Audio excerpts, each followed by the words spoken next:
A gente tá vivendo uma simulação? É isso que eu quero perguntar. Isso aqui é uma simulação? Eu tenho a mesma pergunta que você. Eu tenho essa dúvida. Eu confesso que eu tenho essa dúvida.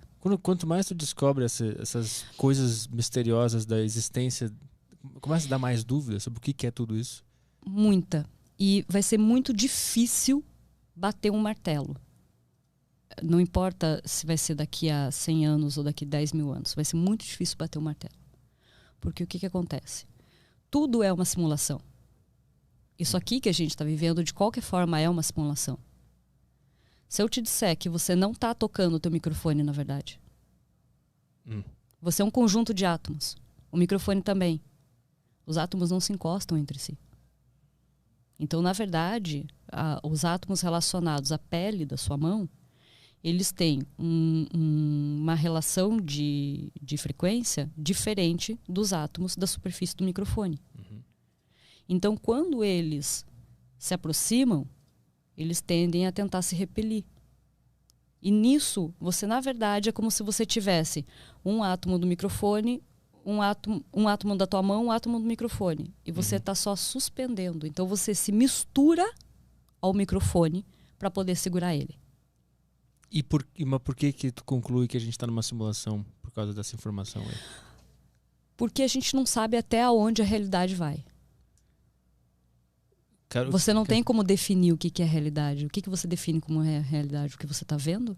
Pois é, também não sei. Mas e se você ficar cego e eu disser que tem uma batata na tua frente? E te der uma batata de plástico? Você vai sentir fria, tal, mesmo formato, e vai dizer, tá, eu tô com uma batata na mão. Sim. O que é a realidade? É o que você está ouvindo. Veja bem, é o que você está ouvindo, é o que você está sentindo, é o que você está enxergando. Só que isso é tudo uma via de entrada elétrica. Sim. Como é que você responde se o que você está vendo é real? Eu acho que não tem como. Eu vou fazer até a pergunta mais louca de todas. Quem te garante que eu sou real e que isso aqui está acontecendo? E eu também tenho isso. Direto eu tenho isso. Porque não tem como saber. Na verdade, você pode estar internado num... Sim, eu tô fantasiando num coma. Sim. Tem uma tese do cérebro na caixa, que é um monte de cérebro em várias caixas, imaginando tudo que está acontecendo agora. A gente não tem como, na verdade, porque o que acontece? A nossa ideia, o nosso cérebro ele faz o quê? De um lado, ele refuta tudo. E do outro lado, ele tenta encontrar explicação para tudo. Então, toda vez que você refutar uma coisa, ele vai buscar uma explicação. Nem que seja astrológica. Espiritual, qualquer coisa assim. Então, ele sempre vai buscar uma explicação. Então, por mais que você, de repente, para você mesmo, você comprovasse que isso aqui é uma simulação, qual seria a resposta que o teu cérebro daria nisso? Porque ele ia ter que encontrar uma resposta. Porque o cérebro é programado para isso. Mas o que acontece se ele não achar nenhuma resposta? Ele não consegue aceitar não ter resposta? Vai achar. É aquela coisa assim, sabe? Por exemplo, assim, passa 4 anos e de repente uma coisa que você ouviu faz sentido. Você olha e fala, nossa, é verdade, aquilo que aconteceu 4 anos atrás, agora eu entendi. Entendeu, Lufas? Entendeu? Mas aí tu acha que essa resposta... Ele achou só a justificativa. Então, tu acha que essas respostas são mentiras pra gente se enganar e continuar vivendo? Olha, eu não posso responder essas coisas assim pra todo mundo, porque daí eu posso bugar muita gente ao mesmo tempo. Mas é isso que a gente quer. Olha, tecnicamente, se for pra gente olhar bem friamente mesmo, né, pela ótica da ciência, nada disso existe e tudo existe ao mesmo tempo.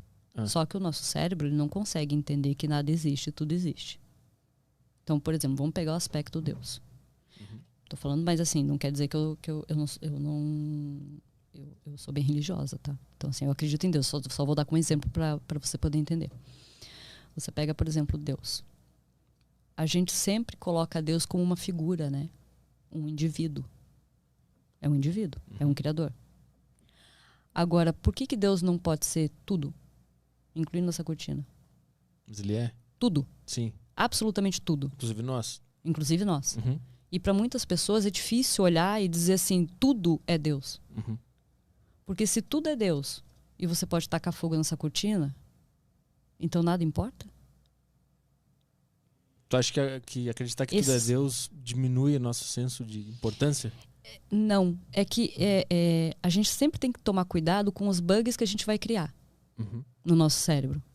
Porque o cérebro também dá tela azul, não é só o Windows. E aí que é o problema.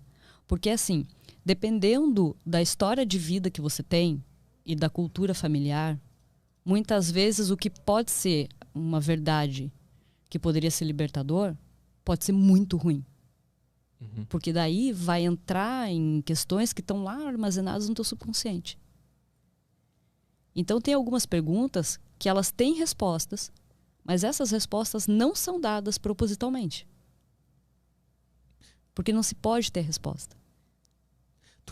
Tu tá dizendo que o nosso cérebro sabe a resposta, mas ele não nos revela a resposta, Não nos porque revela. ele vai bugar se ele nos der a resposta. Exatamente. Mas isso é muito Porque existe uma estranho. briga muito grande entre o consciente nosso e o subconsciente. Que é aquilo que a gente fala assim, não siga sua mente, siga seu coração. A gente sempre tem essa briga, essa dualidade, ela existe desde o início dos tempos.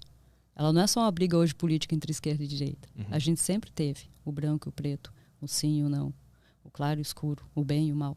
Então, essa briga, ela tá na gente acontecendo o tempo inteiro. O nosso consciente, o nosso subconsciente, eles estão o tempo todo brigando. Porque o que acontece? O consciente é você. O subconsciente é a tua máquina. O teu cérebro não tem ideia de quem você é. Na verdade, ele nem se importa. Porque ele não tem consciência de indivíduo. Quem tem consciência de indivíduo é você. Então, até que ponto ele consegue absorver informações que muitas vezes você olha assim, como indivíduo, se me disserem, por exemplo, assim, sim, existe vida em outros planetas. Eu super aceito.